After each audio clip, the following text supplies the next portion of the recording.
Um, an interview or an introduction or a presentation of no less than 18 artists within, well, 45 minutes, which means that we have an average of 3 minutes per artist, which is terribly rude.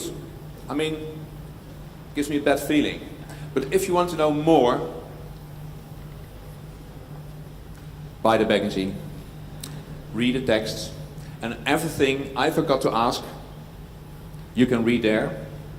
And as you can see, they're here in the flesh, so perhaps you can ask them questions later on yourself. My name is Marcel Feil. I'm Deputy Director in Foam and also part of the editorial team of Foam magazine.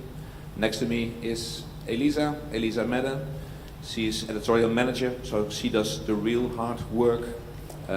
And I also want to point Piotr de Jong, who is also part of the editorial team, responsible for all the design and, well, the magazine as we see it here, object-wise. Together we make every year a talent issue. You, I assume, are aware of it.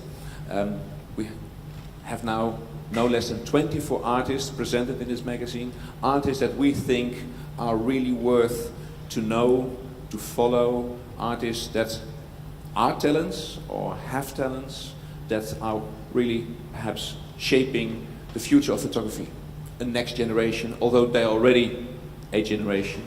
The work is of course absolutely varied. It's hard to mention a common denominator, so we're not going to talk about what's happening in this generation, but we have tried to come up with a certain structure. We have more or less 4 groups, 4 groupings, 4 themes, and within each theme a handful of artists, and we go from theme to theme, from artist to artist. So we hope there will be some sort of coherency, but please bear with me, bear with them, and see it as a very playful, creative, artistic endeavor. There are 4 artists here, the first row, that have, although the work is, again, very, very different, have some sort of relationship. One could say it deals with identity, questioning who you are, how an identity is constructed, how the inner self is related to the outer self, how we dress, how we behave, how it is reflected in photography, in images, and how this identity communicates with the world, creating relationships with others. And if I think of outer appearance, showing a certain constructed identity to the world, I can't avoid also the world of fashion and modeling. And Louise, perhaps a very blunt question. You also work as a model, so you're not only an artist. And I assume there's a difference between being a model and then working as an artist as well, or being an artist and working as a model as well. You were trained and educated as an artist. So what is it like to be an artist in between models and within the fashion industry? Well, that's really what my work is about. It's kind of about me being able to reclaim my image, reclaim my identity as an individual outside of the modeling world. As a model, you're often asked to play a different character in front of someone else's camera. You kind of give up your artistic agency to someone else. You know, hair, makeup, styling, all these different aspects transform you into someone else in front of the camera. And so it really becomes about your body and less about who you are, less about your identity. So with my work, this series you see here, I'm taking images of myself from magazines, cutting them up and creating a new composition that reflects more my narrative, more my identity, and then after constructing these collages, I then photograph them in studio, sort of in an act of re-photographing myself, reclaiming my image and my identity, and creating these new self-portraits. So if you say reclaiming yourself, I could have the idea that you now have a wish to present the Louisa Parker that you actually are. And if I look at your images, if you go back a few slides, if that's possible, I can all back, then we'll see almost, to say it fashionable, a deconstructed body. You see literally a handful of mouth, noses, eyes, as if you are deconstructed in various parts and limbs, and you can, well, build up your own wished for self.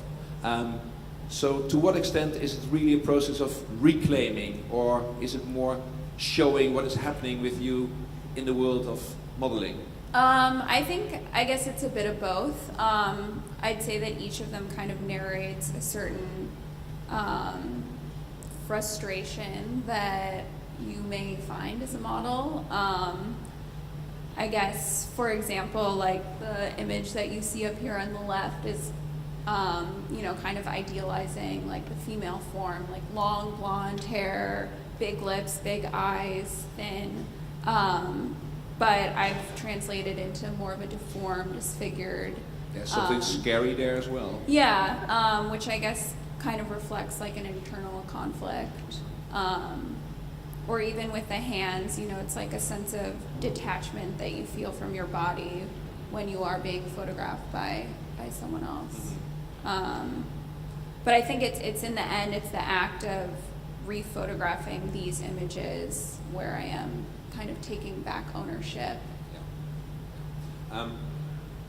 Playing a part that is perhaps asked to do, that's of course typical of a model. You're just a tool in the hands of the photographer. It's not all negative. But no? It sounds a bit too negative. Yeah. No, but it can be fun as well. Yeah, absolutely. You're doing that as well. Playing a part. Sorry, we have to just move on, otherwise it's okay. Never reach number 18. That's what you do as well, playing a part, a certain character, which is not you, but might be related to you nonetheless. It's me in disguise. Yeah. And I'd like to also add that I am also a model, but the only person who's booking me is me. Because are you paid well? No.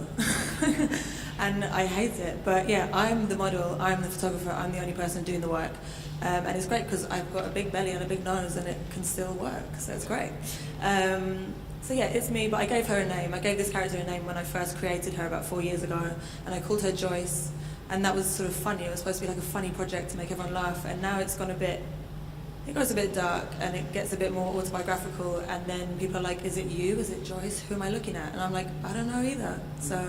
But Joyce, you can see, is completely isolated by herself. There's no one around. I mean, she might be multiplied by mirrors, but it's a game also of perhaps loneliness, isolation, and dressing up, trying to become something and someone that might not be the real Joyce. So you see a lot of play again with outer appearance, not perhaps per se with fashion, but also with the outer skin. You saw the mask, first picture, and here, what a terrible color. What is it? Terrible color. Well, it's actually body paint, but the inspiration was, those like deep sea body clay masks that you can get? Yeah. And they dry and they're horrible and they don't do anything. So I put one of them on once and I was like, this is weird. This has to be a photograph one day. And so it looks like science fiction, but it's actually what women do all the time when they're by themselves. So we're all the time using makeup, some of us. So that's also a play between emphasizing certain elements, but also trying to hide certain elements. And here it's about beauty, it's about cleansing of the body, but in a sense, shedding the skin. You are completely hidden underneath that clay mask. So is that a constant play of revealing and hiding and concealing? I like to hide my face because then no one can recognize me, which is great. Why do you like this? It makes it makes taking the picture easier because like when you have a bad picture of your face, it's like, let's stop this whole shoot now and I want to go home and cry. So hiding my face makes it easier, but it also then brings in all these ideas about, veiling yourself from the male gaze or refusing the gaze and blah, blah, blah, blah, blah. You know, you could go on for days about the gaze. We of course, but we won't. But we won't. No. What is striking in a sense, Ilona Swartz, is that there are 4 feminine artists here that somehow all work with identity questions. Who are we? How is this translated and perhaps transformed into our outer appearance, fashion, makeup, revealing, hiding? Is identity something typically feminine? Question mark? Wow, that's a question for me. That's a broad question. For sure, for me, that's an area of concern, and that's part of my investigation. So for this project, which is titled I Am a Woman and I Play the Horror of My Flesh, I've been doing casting calls for American women who look like me. So I've been basically searching for my doppelgangers, and then through a series of pictures, through a sequence, I've been leading them through these makeup transformations. So the whole project is supposed to be a makeup tutorial where I'm exposing the process of becoming. Unlike Juno, I think my characters are always exactly in the process. They never quite arrive at anything. So I think that's my focus. And because it's impossible to arrive at a final ideal situation at all? I think so, and I think just as people, we are in the process and we change, and our identities shift as we age and as we gain experiences. Being in the process all the time, is it also the reason why you also have a performative element to your artistic practice, to actually show the process in time in a performative manner? Absolutely, yeah. Yesterday I got a chance to do a performance here that was the last part of the triptych of this body of work, where I was able to do live casting of the models' faces, and the audience had an opportunity to sort of watch this and kind of even take a similar picture to what I usually do in my practice. Thank you, Ilona. Thank you. Katinka, Yes. we focus mostly now with Louisa, Juno and Ilona on the outer presence, what we communicate with our body, with fashion, with makeup, which is a constant play of symbols and signs. But identity is of course also shaped by our inner self, and I think your work is more focusing on an introspective, psychological gaze, in a sense. Yeah, I'm trying to visualize how it looks not to be seen when you are growing up, for example. So that's what I'm trying to do with my pictures. Trying to visualize How it looks not to be seen. how it looks not to be seen. Mm. So you don't want to be seen, but No, you want it's- to show it anyway.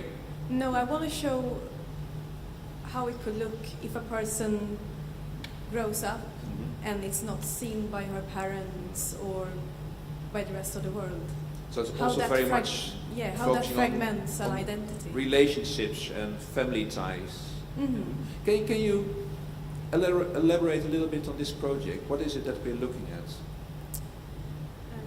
Which is a silly question to ask, I know. But nonetheless, can you try to clarify the project a little bit more? Well, we are basically looking at self-portraits here, fragmented self-portraits. Mhm. I'm trying to explore a mental state of mind Mhm. more than... So I'm using collages because I think that's a logical medium to use when you're talking about fragmented identity. Mhm. So I'm trying to deconstruct and then put back together again Mhm. and make something new. That can be sometimes rather playful or lighthearted, but it can also Absolutely, be yeah. rather painful, perhaps even aggressive. Mhm. Having an identity torn apart, Yeah. fragmented. There is this element of uneasiness in your work, where for Louisa that's, to me, more lighthearted. It was sometimes Good. It almost should be painful to uncomfortable. look at your pictures. Good. Yeah? Yeah. Yeah, is this your intention? Yes, it is. Uh-huh. Absolutely. Yeah. Perfect. So I want to play with it both being fragile and brutal at the same time. So it's good if you're uncomfortable. I like that. Perfect. Then you managed Yes. to succeed in your intentions. Yes. Elisa, would you be so kind to take over the mic? There you are. One thing that struck us when we were selecting the portfolios, amongst many others, was how present is the idea of multi-layering and just constructing all different realities. And this is an idea that can let us move from this group to another group that really focuses with storytelling and layering up all the stories that we need to tell. I would like to introduce you to Paolo Ciregia, who's Italian, and his work, the title is Exeresi, that translated means extraction. And what he does, he focuses on propaganda, on the visual elements of propaganda from all different ideologies. He deconstructs the visual elements and then rebuilds everything together just to give a different montage, let's say, or a different outcome. How would you like to elaborate on that? Because it looks like, you know, ideological propaganda, if we think of fascism and Nazism, it's very clear. It has to be a perfect means of communication. It has to convey a very clear and direct message. What you do, you take the elements and you create a chaos out of them, so that you can't really recognize it. Yeah, because I'm interested in which way the totalitarian system use the photos for make a propaganda paper, for example, and I start to destroy this patina of the propaganda and try to rebuild another one language about this. So how will you say that your intervention is important in the deconstruction? Because you take archival material, but you not only put it next to another, but you modify the photos inside. How does that work? How you do it? With scan or cut, I burn, and for me it's very important to make in a material way. For example, the image of this soldier with the scan for the repetition, for the ideological loop, because the ideologies is like a loop, no?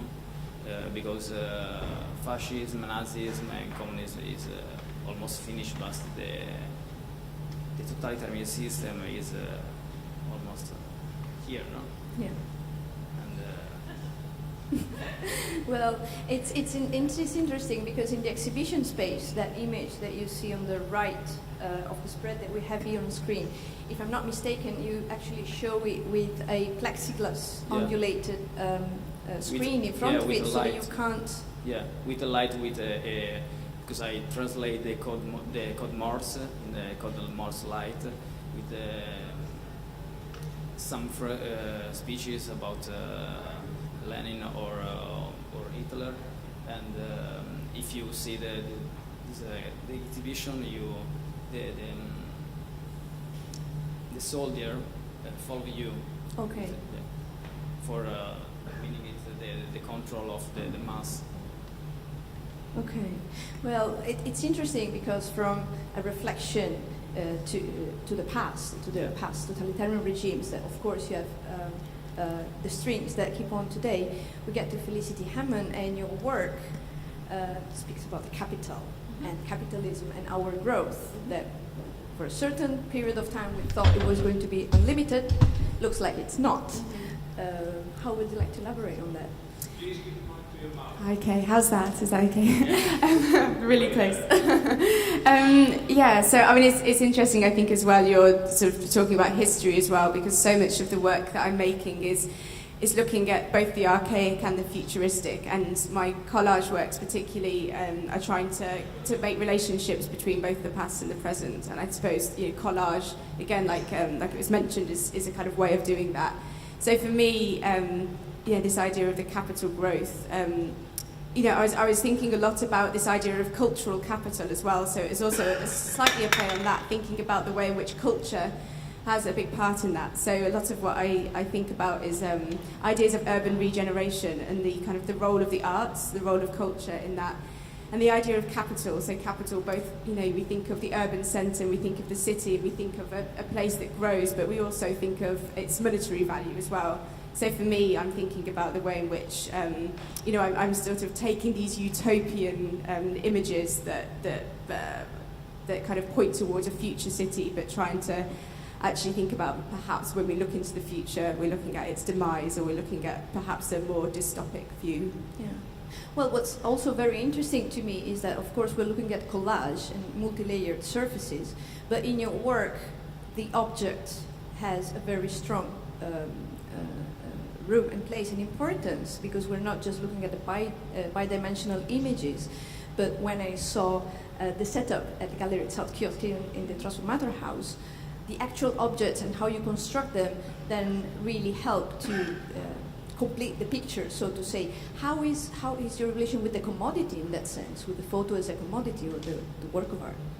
It's, in terms of the kind of the way in which it's an affair as well, I suppose. Yeah, it's an interesting.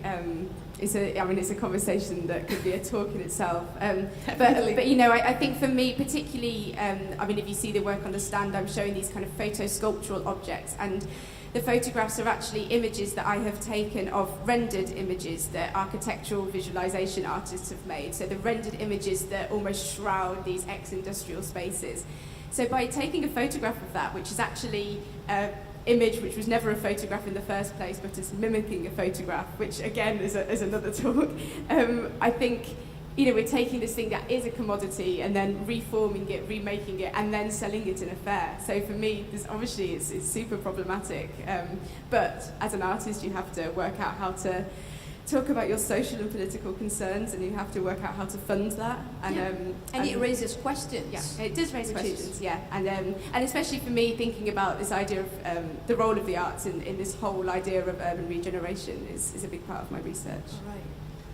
Then we move to André Strokins, and in your case, there's another element that's super important, in my opinion, in your work, and that is how you made your images. This is all basically done with a cell phone, with a mobile phone. How important is that for you, or was it just a practicality to the series is Cosmic Sadness, and it goes on right now? Well, it was quite important, mobile phone is super accessible. You can photograph everything and really quickly, and people don't realize that you're making photographs. So I can go to the shopping mall and make images without people noticing. So it's a super easy way to make images, and also I get rid of this ambition to make proper images. I know that they're grainy, they're not maybe there is a element of failure in this, and the failure I think it's any photographer, like 90% of any shooting is like just it's failures. Yes, so and I'm kind of focusing on and looking for those failing moments in daily life. So I kind of. But there's also lots of irony in it. Yeah, well. Uncanny, uncomfortable with irony. Yeah, a little bit of melancholy and irony about myself, probably. Some banal things that's everybody can relate to, and as I said, I get rid of this ambition. So this project is mostly you can see it on Instagram or on social media, and it's of course it's a different thing if you put it in gallery context. Yeah. But that's maybe another conversation. Topic. Yeah. But speaking of everyday life and what happens to everyone's, we then move to Sophia. Your body of work focuses with translating something that happened to you. It's your story and the events that occur in your life. It's a way bigger body of works. In this case, we focus on a section that's called Mbagne, and it's about personal encounters. You here tell the story of a person. How will you elaborate? I arrived in Spain last year to do a one-year program, and I met Mbai, and I dated him for several months, and I started doing photography in his house, in my house. When I first, a really good friend presented me to him, and when I met him, I had like a really good empathize, really good. And so I wanted to take him something special when he invited me to his house. So I took a fish as an offering, and we started hanging out a lot. But within what I was wondering is that in your body of work, are you more interested in telling his story, or is it more about your point of view in the narrative, your place as a photographer? I think it's a very empathized. I like to photograph people who I can empathize psychologically. So it's part of both, maybe. Yeah, so it's all conveying emotions and using these super bold and saturated colors to convey that. I see. We can move to another group then, because from storytelling and narrative we got to documentary, and we can give the microphone to Samuel Gratacaf. Fortunate setting. You can give the microphone to me. I'll just take it. And I'll stand here because it's a very static stage, so let's have some dynamics in front of it. One of the topics that is on the front page of the newspaper almost daily is, of course, the current refugee crisis that's hitting Europe, which is first and foremost a humanitarian crisis, far more than a statistic crisis or a political crisis. Well, it might be a political crisis as well. But we know, at least we think we know, how this crisis looks like. We look at television, we look at the pictures in the newspaper delivered to us by photojournalists of various kinds. And Samuel, you struck us with these images made in southern Tunisia, the border of Libya. Yes, we could immediately see it's about refugees, but the images were different, and we thought the approach might be different from, say, the more traditional photojournalistic approaches. Before we talk about what we're actually looking at, was that also your intention to approach this crisis in a different manner? Hello, everybody. Thank You're you almost for hidden the behind invitation. beautiful flowers. What? Yeah, he is really there. No, it's okay, I'm fine. So yeah, my intentions it was not really to work about in response of crisis. It was more about trying to find another approach to show specific places, because Shusha and this place is. I was actually working in the south of Tunisia about Tunisian people, young Tunisian people who crossed the Mediterranean to go to Lampedusa. So I was actually 70 kilometers from this place, and there was when I first come to Shusha, there was this two places not far away, but with because Shusha is 70 kilometers from Zarzis, from the southwest of Tunisia, where I was working on, and Shusha is more closer to the Libyan side, Libyan border, 5 kilometers, but still in Tunisia, and 70 kilometers from Tunisian people who were trying to go to find a way to go to Italy. And these people, most of them from sub-Saharan countries, who flee in the same period, who flee Libyan conflict and the NATO attacks. So I just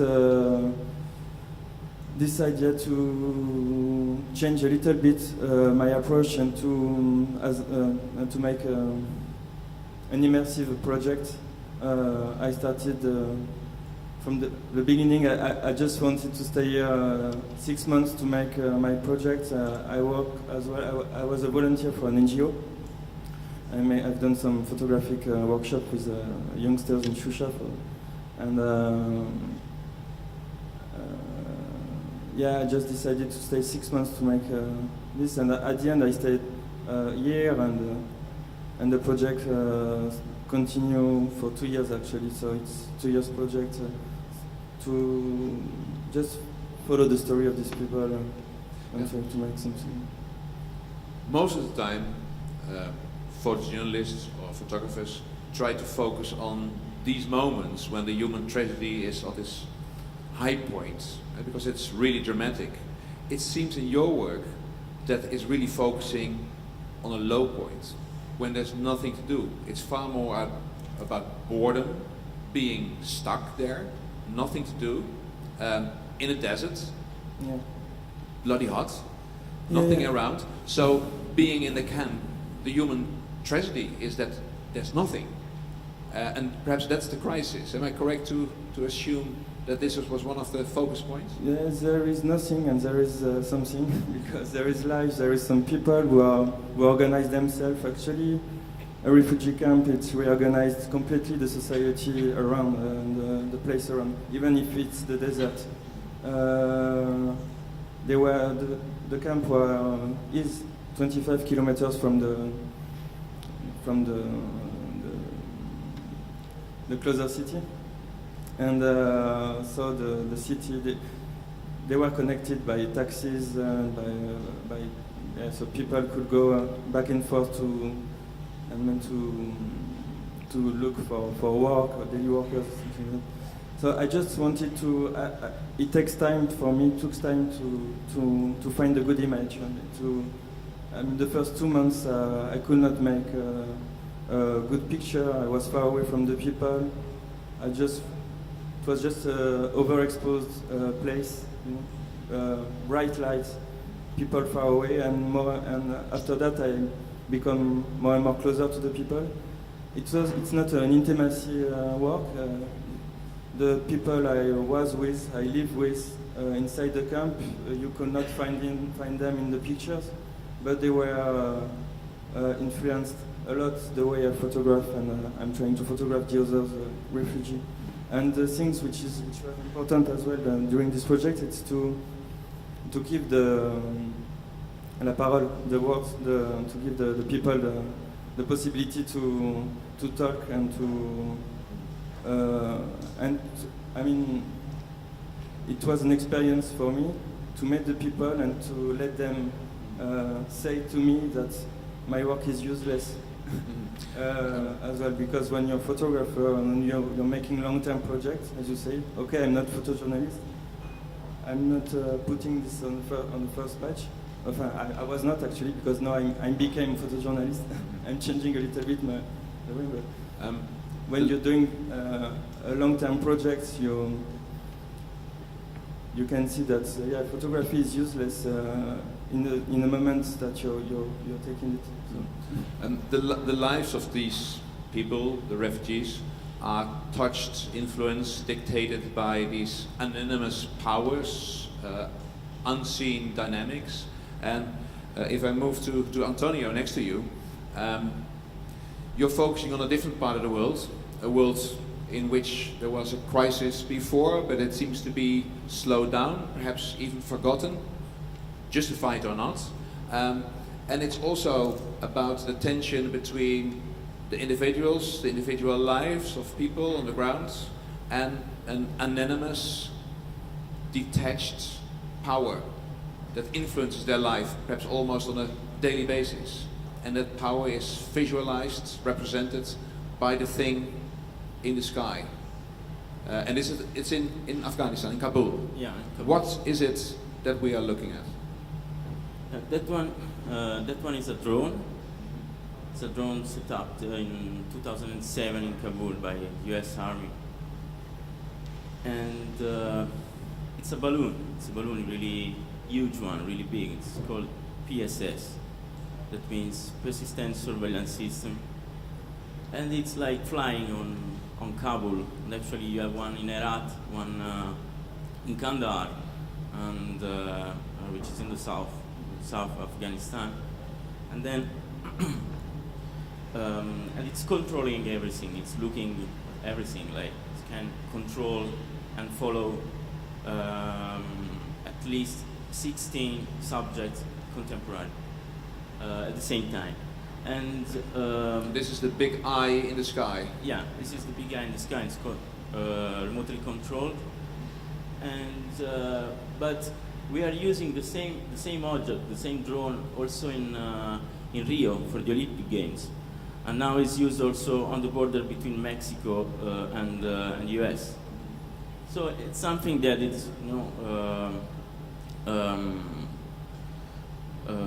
it's affecting also our countries that are closer to our. But what I want to tell you is that that we spoke about identity, right? And actually, I'm also interested in identity issue. But explain, but briefly. I think that the identity I'm interested in is another kind. It's the level of knowledge, of awareness that about the political and economical forces that are affecting our social condition and are on our daily life and the relationship we build our day. And this level of knowledge, it comes from the conflict that you mentioned before. It is in between the control strategies and the informal and individual attempt to a higher level of freedom and emancipation. And so I'm not really interested in photography, like documenting facts, but pushing the boundaries of photography and investigating photography beyond documenting facts, which is instigating a civil action. Yeah. But that I, representing surveillance by powers that we cannot control, the people on the ground, they didn't give permission, that all their acts, all the movements are being watched. Yes. This is, of course, perhaps something that is sign of our times. I mean, we are being watched all the time, even without us knowing it. So, is this also a metaphor for this power game between the ones that are capable of looking and the ones that are incapable to refuse? And is it also about the act of looking? And what does it do with you as a photographer? Pointing your camera on people and making pictures, whether or not whether they like it or not. It's a big question. Yeah, that's limited true. time. Yeah, sorry. Yeah, that's true. And what you're saying, what I'm speaking about is the contemporary landscape. Okay, which means not cityscape, not landscape in physical terms, but more on cultural and identity level. And this in between is our contemporary landscape. It's a global landscape that we are facing every day. Okay, and what does it mean working through photography on these issues? It means that photography is like it's a stand. It's a of course, you look at something, but the place you choose, it's a political place. Okay, so I'm standing in a place that it's at the ground level, because we have to remember that in the art world, the drone has become an important symbol in that kind of art that it's investigating the relationship between authority, landscape, everyday life. But also the drone has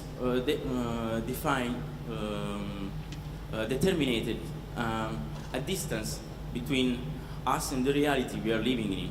But I'm trying to shift, this and broke this distance, and I'm trying to get closer to reality. While the contemporary art is refusing this, I'm running away from that. I'm trying to shift now as well. You mentioned the landscape, and Sam Contis, within the American tradition, there's a huge emphasis also on the American landscape. There's this strong relationship again between identity and the landscape, the mythical landscape, the landscape of the American West. There is this tradition in how the American West is represented, the landscape, but also the people living in the American West, the pioneers, the cowboys. And when we're looking at your series, I was immediately triggered by the weight of this photographical tradition in the US. Can you briefly explain what we are looking at? And can you then perhaps explain something about how did you cope with this tradition? Or was it not an issue for you at all? I'll definitely say that it was a big issue for me, thinking about all of those ideas that you mentioned. What we're looking at is a valley in the eastern part of California, on the border of Nevada. It's right outside of Death Valley. It's 2 valleys actually west of Death Valley. And the valley is called Deep Springs, which is the title of the project. And we're looking at the site of an all-male college that's existed for the past 100 years. It's going to be celebrating its 100th anniversary in 2017. And that place really gave me a chance to kind of explore what you're talking about. I was raised on the East Coast, and 4 years ago, I moved west to start making this work, and I really felt the enormity of kind of photographic history, especially in America, that really kind of came of age with the kind of migration westward, that the pioneers moved west as photography was coming into existence. And so the idea of the American West that we have is one that is synonymous with photography. And all of those people who kind of came before that really loomed large in my mind, and it also made me think, what could I say, or where's my place, especially as a woman kind of making work in this environment? Where is my place in this landscape? How do I kind of make my mark? How do I kind of feel at home in this landscape? And this place gave me a chance to explore those things. And I think I was really interested in reacting to these expansive vistas that you see that kind of our photographic forebears had produced. And so I was interested in kind of returning to a more intimate view and relationship with the land and with the people that I saw inhabiting it. That wish for more intimacy with the land, was it also the reason why the landscape, although present, is not that visible? Because you focus really on details, a face, a lump of fat being cut, someone's fighting with a horse, this bucket. So the landscape is almost far away, pushed to the background. Yeah, or zoomed in a way so that you come really close. That is different backgrounds. Exactly. So that different landscape, sorry. Yeah, a different sort of landscape, one where we see the kind of traces and residues of a landscape, where we see the kind of blood and the kind of lines in the land reflected in a kind of leaf that's pulled out of the ground, or the kind of dust obscuring the kind of view that you would normally see, where the picture on everybody's right of the smoke, where you would normally see the kind of cowboy roping, it's instead obscured by this dust kind of picked up by the land. So I was interested in this more multifaceted view, thinking about different ways of approaching kind of photographically the people that were in the land and the landscape. Is this also a visual strategy to attach the eye, the gaze of the viewer? Because sometimes it's really hard to identify what you're looking at, because the detail, of course, ignores the larger framework, the context. So I was sometimes wondering, what is this? Yeah. Where is this hand coming from? What is that I'm looking at? So is this also a deliberate strategy to, do exactly this? Definitely, and I think that in that way it would let me speak to kind of the mythical and mystical nature of the place, and also allow me to kind of slowly build over time different views and kind of different relationships between pictures of a place that, again, it's not just one view or one kind of emblematic picture. I wanted to move away from that kind of lone figure of the cowboy or that kind of emblematic view and think about a place as a series of these kind of parts that slowly grow to a whole. The interesting thing of having 18 artists from all parts of the world, that we can move from one part of the world to another one. So here we go. To go to Italy, Nicolo, sorry, to Italy. But we mentioned already migrants, refugees, cultural exchanges, people moving over the surface of the earth. So there is this strange merging of Italian landscape, Italian cityscapes, and a completely different influence, Islam, and how this will not interact, perhaps. A hidden Islam.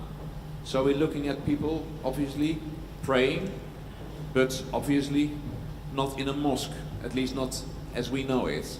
So why are these people praying in a gymnastics hall?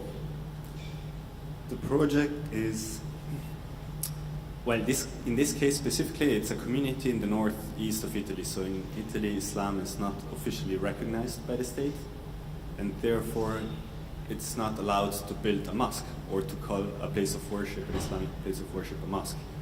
And during the months of Ramadan, where the community grows a lot, they rent out gyms, for example, to pray and to congregate all together. But I wouldn't say that it doesn't interact with the landscape. It's a private moment. Obviously. Yeah, but it's a private moment. So I mean, even if it would be a mosque, it would. Yes, I agree in that sense. Yeah. I was really surprised, and this goes beyond the photography, that the Islam is not recognized as an official religion. Yes. In what country do you live? Well, countries have different policies in how to relate to religious communities. In Italy, in the specific, the state has to recognize a confession, so we have a relationship between the state and the Catholics, or the Protestants, or the Buddhists, and that has not. We don't have that with the Islamic community out of several reasons. Some are political. It was not an important point in the agenda of the politicians in the last decade. And on the other hand, the Islamic community is very diverse. They come from many, many different countries, and Islam is very different, also the one they profess. So they started to come in the mid-90s, and to build up a community and to find somebody to dialogue with, it takes a bit of time. Also because it works democratically within the community, Islamic community, so they have different, bigger associations, but the state has not started to dialogue with. Well, almost not. It's one of the last states in Europe, I guess, because there Yes, are there mosques some which in Holland, and to. they are, well, I won't say everywhere, but it's a political discussion. Let's go to your work, because we also see these black and white pictures. So we have the difference between the colored pictures with the people praying and this almost archival black and white pictures. What is it, and why did you mix it in your body of work? The mixing came over time. So for many years, for 4 years, I was shooting only the colored pictures, and I was mapping out the different mosques. But at the end, when I decided to publish the book, and I realized that I had to reshoot all the exteriors, and I wanted just to have an appendix on the back that was just showing where all the mosques were. And somehow, talking to a writer, when I showed him the first dummy, one of the first dummies, he suggested to mix the two languages. And I was not a big fan of that, but the fact that they are not on the same surface, so the idea is to have two different bodies of work, but one doesn't interfere into the other one, at the end worked out. Why did it work out for you? Because it simplifies it. Well, and on the other hand, I now discovered images of the black and white mosques that I shot while mapping out the places, so they were shot with an iPad, and the quality is really rough. But they show the same anonymity the black and white have shot with the tilt and shift and so on.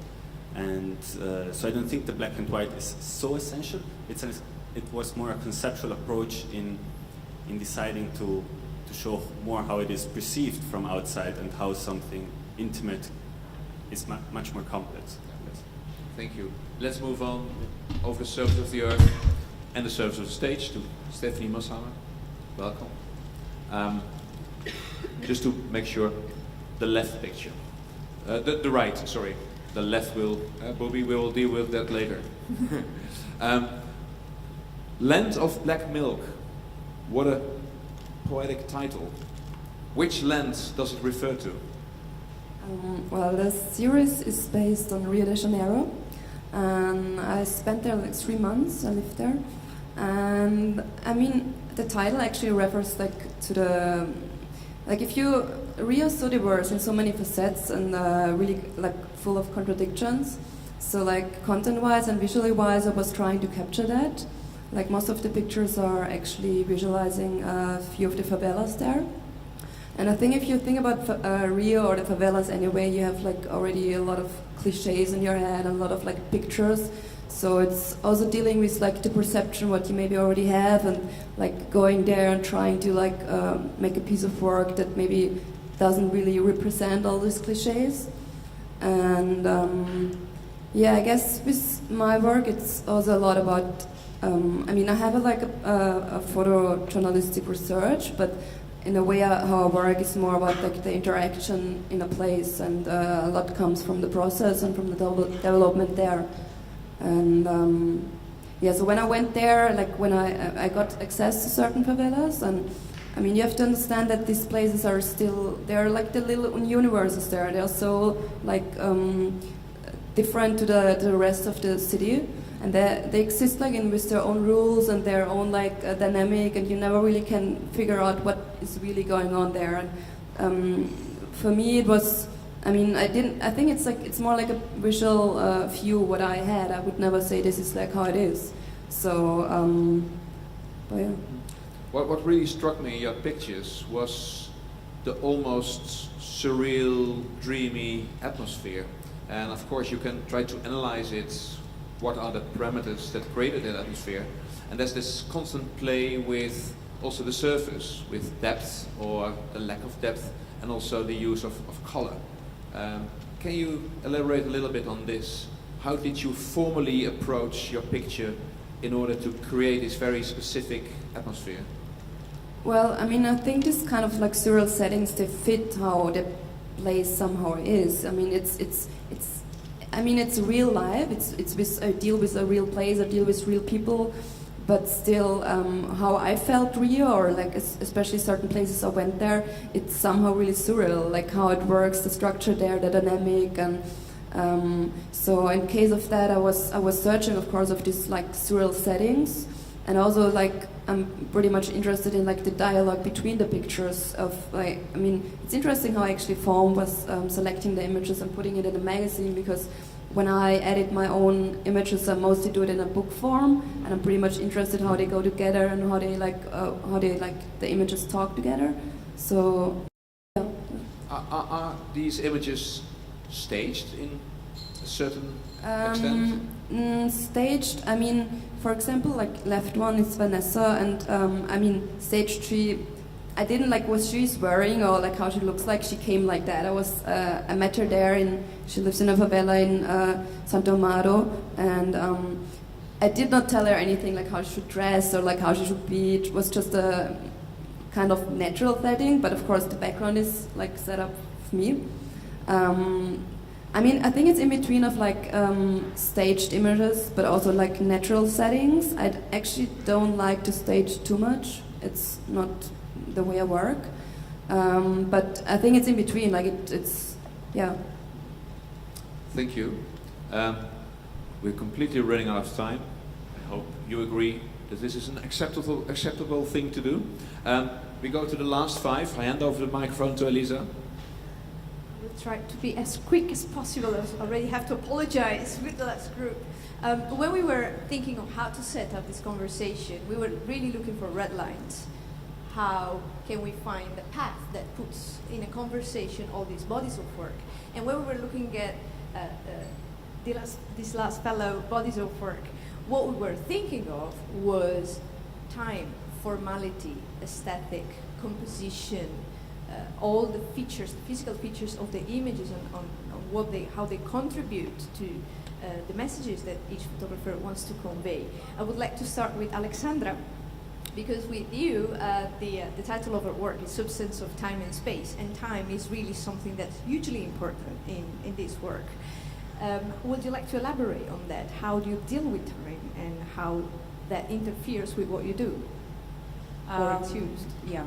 So this project is about time. I was thinking like about time and how can we see or feel the time, or how can we visualize as a visual artist or photographer the time. And I came to the idea that actually the only thing to see, to capture the time is actually, it's like a process. So it should be like a process from the end from beginning to the end.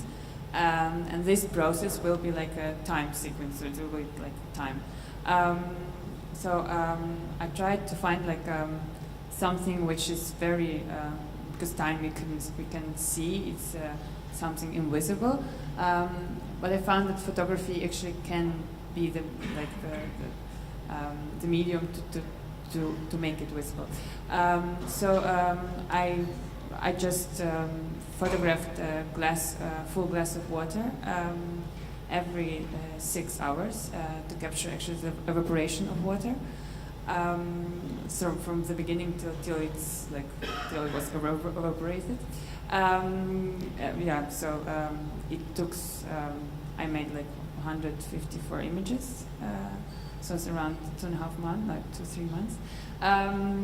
And all of them, like, they became a kind of archive of time. So that was for me like how I could investigate time with photography. Okay. Yeah. How the effect that time has to the object lets us think also on how someone can fetishize an object and be obsessed with it. In your case, it's a glass and water, and how time affects it. But in your next Maxime Gouillon, we will deal with how can you be obsessed with other types of objects and represent them in a studio setting and just focus a whole body of work in portraying them in a way. How will you deal with this kind of fetishism, if we might say that? You mean the way I did these photographs? Yes, and how you perceive the objects that you photograph. Is it just a pure formal exercise, or you're trying to set up a different storyline? No, actually, my intention was like to copy and also appropriate the way the commercial field in a way. Also, because it was also a question for me, like what was my role as a photographer nowadays, with like new rendering images and so on, and also like bank images on internet. And then it was more like a research, like about evolution of technology. And I came to several places, quite hard to get there. And I bring out like all my studio equipment in order to like having a different whole context, and then yeah. And then you create the portraits. But the way you present them also, when they become third objects within an exhibition space, you always keep this layering and juxtaposing details of the same object and a larger kind of view on it. How the way you see the images right now, it's actually like it works as screenshots from a website I've done for this series. Yeah. And it talks about like the way we deal with images nowadays, and also the way we alterate their content through different websites like Repost and so on. And then this feeling is just like to have like so many images that we can be like, I don't know, maybe not shocked, but maybe it could work like it's too much, and then I don't know, the effect is just to amplify and then accelerate the effect of the commercial field and the commercial visuals. How, moving on to Andrea, because for you it's all about architecture and elements and color. Is there, would you mention any connection with this commercial kind of approach in your work, or that's completely alien to you? I wouldn't say there's any connection to the commercial in this particular work. And I was asked a few times of people if this is actually architecture photography. And then they said it's kind of the opposite, because the interior kind of gets defragmented, and you never see the whole room, and you only get like glimpse of objects you know, but then something is really strange about it. So yeah, I would say maybe it's more the opposite of this typical architecture photography, and yeah. Yeah, and all the images of your series come from a specific place, which is a real house. It's actually a hotel. Yeah. Would you like to tell us very quickly the story of it? So this building is called Erbgericht, and the name is rooted actually in medieval ages. This used to be the local courtyards, and then the judge was allowed to give this position to his son, and they also had slaughter and brewing rights, and to give beer to people, kind of. So all these things stayed until now, and this very special house stands in the village where I grew up in my first 5 years, and then we moved away. So it really put a spell on me since I can remember, and I was searching for a medium which can translate this certain kind of magic into a picture. So I started to work there with colored flashlights and with other flashlights to kind of show it's like a local anchor point for all those emotions and memories of the local inhabitants. So they all color it in for me, the building, in an abstract way. And I always have the feeling when I'm there that a lot of things are familiar, but on the other hand, also a lot of things are not familiar at all, because we moved to the western part and the eastern part and all that. So yeah, this is basically, but it's still a guest house, and we have our family festivities there. Okay. Yeah. But color is super important in your work, and this makes us connected immediately to Bubi Canal and jump down and then come back to you later. Bubi, your series is Dreamtime, and it's full of color. And could you please explain us briefly what we're looking at and how you composed it? Yes, first of all, this series I was trying to do, I always do portraits and I work with people.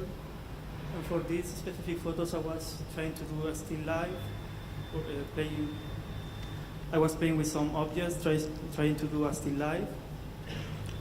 And at the end I create like a character, and it was interesting to me because I did something that I didn't expect, and I continued. So it's a sort of a fictional character that lives in a dreamy world. Is that how you dream? Sorry? Is this something that you dream? Is it your dreams? Yeah, it's fantastic. First of all, this photo is part of other project that I did, and I used to work a lot in the studio, and then I moved to other city and to Madrid, and when I shoot this in my hometown, but I didn't have a studio. Then I start to find locations, and then I start to do portraits outside of the studio. And it was very interesting to do something different. Good. And speaking of portraits and dreams, we end with Dan, and it's serious. Rhinoceros. Hi, hello, welcome. Would you like to tell us that story? What is this all about, your series? To be honest, the monitors are like, can you like ask questions a little bit more here? Because I really can't understand you. Sure. Your series is Rhinoceros, and how if we connect it to a dreamy world, or... It's actually not really connected to a dreamy world. It's more the concept of the project is I wanted to react on how we depict the far past or the future, and how these depictions become part of our collective memory, but also color in a way our collective memory.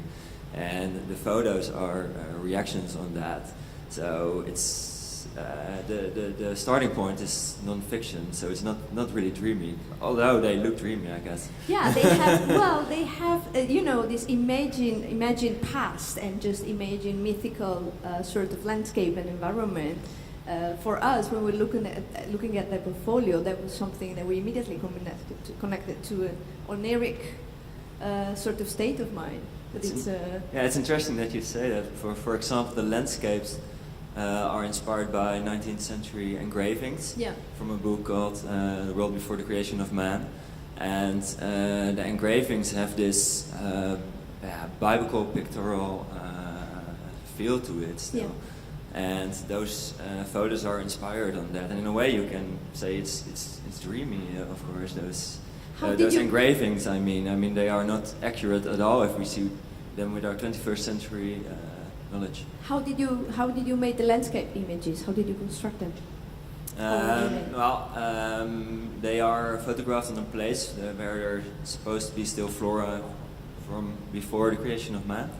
And I really wanted to add the idea of when you see the engravings, there's really sort of there are big tensions between the dark and the light parts. They're almost like tunnels where you see through. And I wanted to create that in my images too. And I don't really want to say anything about the techniques how I created that. Actually. That's okay. That's perfect. Maybe we can. Yeah. Thank you very much. Okay. Maybe we would like to have a final. I'd like to wrap it up. First, I want to thank you all for being present. Give them a hand. And thank you also for having the patience and the respect to your fellow colleagues to sit the full 45 minutes. We managed almost in time, but I won't let you go without saying that we have a small outdoor exhibition of their work outside on the rim of the park, next to the Pacific Park, the cafe you might know. So please have a look there. There's also a small glass house in which we sell the magazine. This is a commercial break. And at 4 o'clock there will be a drink with them, with us. So please come there at 4 o'clock, meet them, greet them, talk to them, be inspired, and tell all your friends you experience an historical moment in photographical history. Thank you for now, and I'd like to see you soon back here in the living room, at Unseen, at the fair. Anything to add, Elisa?